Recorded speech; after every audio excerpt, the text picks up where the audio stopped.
أعوذ بالله من الشيطان الرجيم يا بني إنها إن تك مثقال حبة من خردل فتكن في صخرة أو في السماوات أو في الأرض يأت بها الله إن الله لطيف خبير يا بني أقم الصلاة وأمر بالمعروف وانه عن المنكر واصبر على ما أصابك إن ذلك من عزم الأمور رب اشرح لي صدري ويسر لي أمري واحلل عقدة من لساني يفقه قولي فالحمد لله رب العالمين والصلاة والسلام على سيد الأنبياء والمرسلين وعلى آله وصحبه أجمعين ثم أما بعد السلام عليكم ورحمة الله وبركاته. I wanted to take this opportunity to share with you a couple of ayat that belong to Surah Luqman, and they belong within the passage in which Luqman radiallahu anhu is giving advice to his son.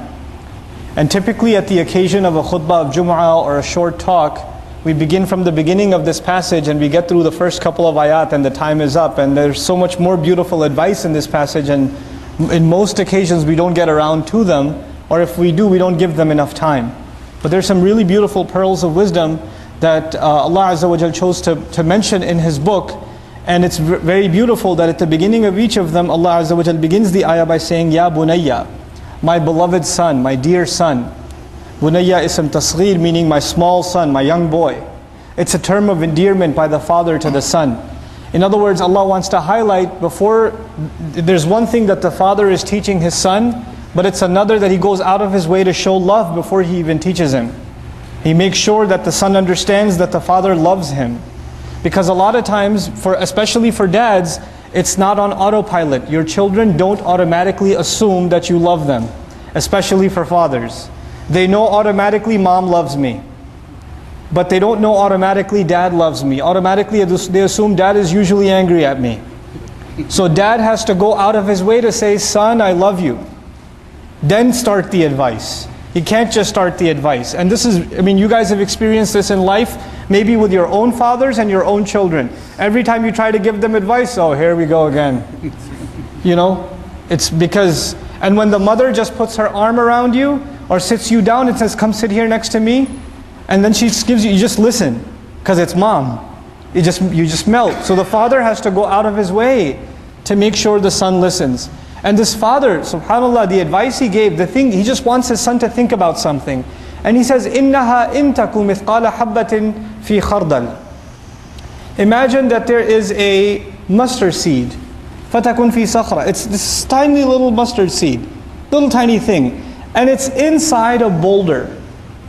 The seed is stuck inside a boulder. And it could be any boulder. Now imagine he wants him to find that seed. He wants his son to find this little seed. So the son might ask, so where am I and by the way, sakhra is a huge rock. A rock the size of a room, a rock the size of this hall. It's a huge rock. And what are you looking for inside that rock? A little tiny seed.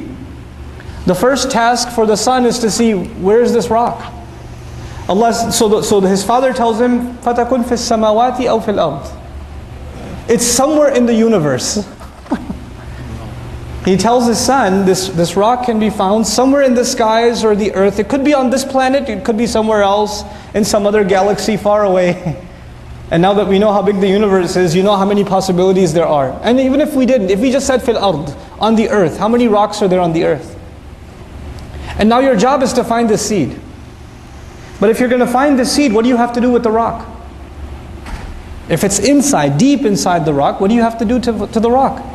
You have to smash it, you have to break it. So what kind of power would it take to break a rock? And even if you break the rock, let's say you have the technology, you broke the rock. You found the right rock, which is almost impossible, and then you broke it, and you broke it into two halves. Does it guarantee that the seed will be right there in the middle? Or is it possible it's inside this half or inside that half?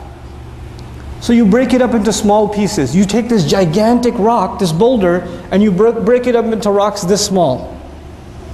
Is it guaranteed you found the seed yet? No. It could be inside any one of those small pieces.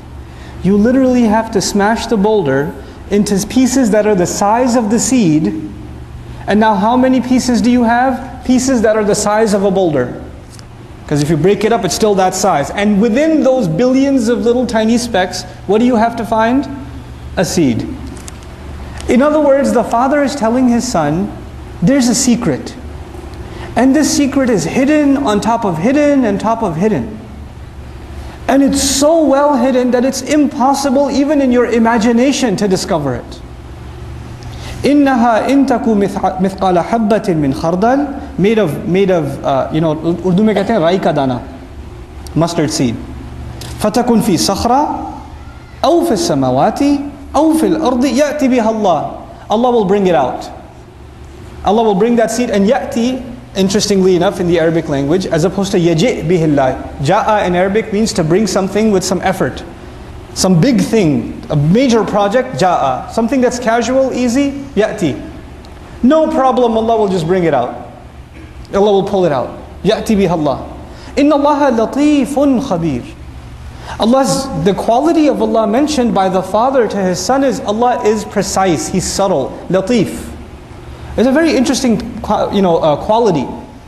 Just because somebody is powerful does not mean that they are precise. Does not mean that they're precise.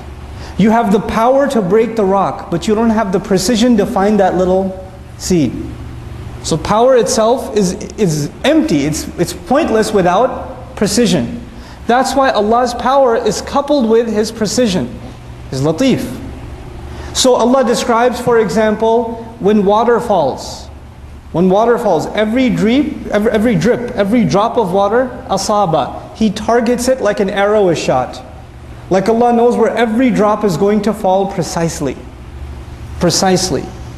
When the nation of Lut is destroyed, for example, Lut alayhi salam, Allah describes that the rocks, musawwamatan, they were named. Every little pebble that fell from the sky had the name, who's this bullet written for? And where's it going to shoot him? Talk about precise sniper fire. It's coming from the sky with a name on it. It's got engraving on it, this is meant for that guy and it's going to kill him in this way. Subhanallah. That's precision of Allah. So He says latif and then khabir. Khabir meaning Allah is not only is He precise, Allah is fully knowledgeable, fully aware. He's telling his son this so the son appreciates how powerful Allah is. And the son has a new appreciation when you know how you tell your children, hey kids, remember, I'm going over there, but Allah is watching. Allah is watching. And the kid goes, yeah, I know Allah is watching. Yeah, I know. I got it. Allah is watching. He wants his son to appreciate, what does it mean Allah is watching? What does it mean there's nothing secret to Allah? So he wants to give him a very powerful example. What we're learning here also is that the father goes out of his way. He thinks, how can I teach my son this lesson? And he went out of his way to figure out, well, maybe if I teach him this way, it'll stick in his head. And Allah likes his example so much, He made it part of the Qur'an. He made it part of the Qur'an, this beautiful example. And of course, this example is inspired by the wisdom Allah had granted Luqman to begin with, radiallahu anhu. So now that you know Allah is watching, now He gives him the advice. The first ayah was about Allah, then He gives him the advice. And so He says, Ya bunayya aqimis salat. My son, pray, establish salat. And فهناك فرق بين يا بني صلي ولم يقل يا بني صلي. My son, pray. He said, Ya bunayya aqimis salat. Establish prayer. Institutionalize prayer. Establishment as an image in the Arabic language is to build something. It's to make something stand.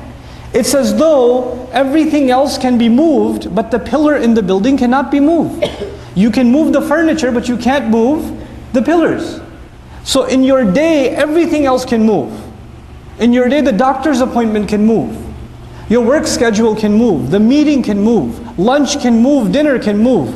Salat cannot move. Salat is in its place. Son, understand this. My son, I want you to know you have to establish salat. Aqim as-salat. Wa'mur bil ma'roof, wanha 'anil munkar, wasbir 'ala ma asabak. I'll leave you with this. Once you establish salat, once you understand what it means to make time for Allah no matter what, then there are going to be some effects of salat on your personality. And these effects are not just inside salat, these effects are also outside salat. If Allah will bring out even a seed on Judgment Day, which means Allah will bring justice on Judgment Day, not even a seed will escape. If that's the point, then a Muslim becomes very concerned with justice. And every single salat reminds the Muslim that the day of justice is coming, and a Muslim has to be fair in his life and her life, and a Muslim has to make sure people around them are doing the right thing. So a natural consequence of salat, of really establishing salat, وَأْمُرْ بِالْمَعْرُوفِ وَانْهَى عَنِ الْمُنْكَرِ. Make sure you encourage and instruct people and advise people to do the right thing. You made salat and you go back into the meeting at the office. And when you're at the meeting at the office, they're saying, you know, our client, he's given us, seems like he's got a little extra money to spare, so we should bill him a couple of hundred extra hours even though we haven't done the work. They won't mind, they don't care. You just came out of salat, you say, no, we didn't do that work. We can't put that on the hours. We cannot sign off, I can't sign off on that. You're standing around in your meeting at work and people are making fun of an employee that's not there. You stand up, whether you like that employee or not, it's not right, he's not here. We shouldn't do this.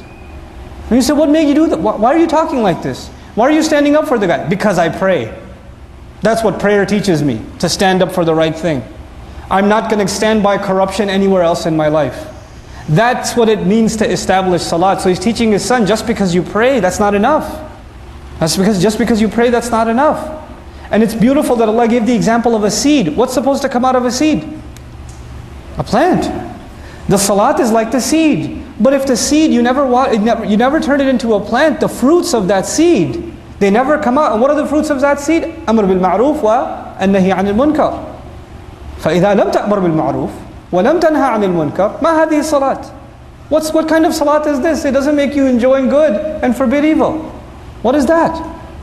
وَاصْبِرْ عَلَى مَا أَصَابَكَ. And then that's the final advice in this ayah. Be patient over whatever targets you. Because when you stand up for the right thing, or you speak out against the wrong thing, in the house, at the office, in business, with business partners, with the employee, with the employer, with the coworker, with the person you're riding with in the car, when you speak out and say the right thing, they might get upset with you. They might not like what you have to say. Nobody likes justice, let me tell you, around the world. You talk about justice, you get in trouble. You tell your dad, I don't think that's fair, Dad. I don't know if you should have paid him his full salary. I don't know if you should have done that. Well, who are you, kid?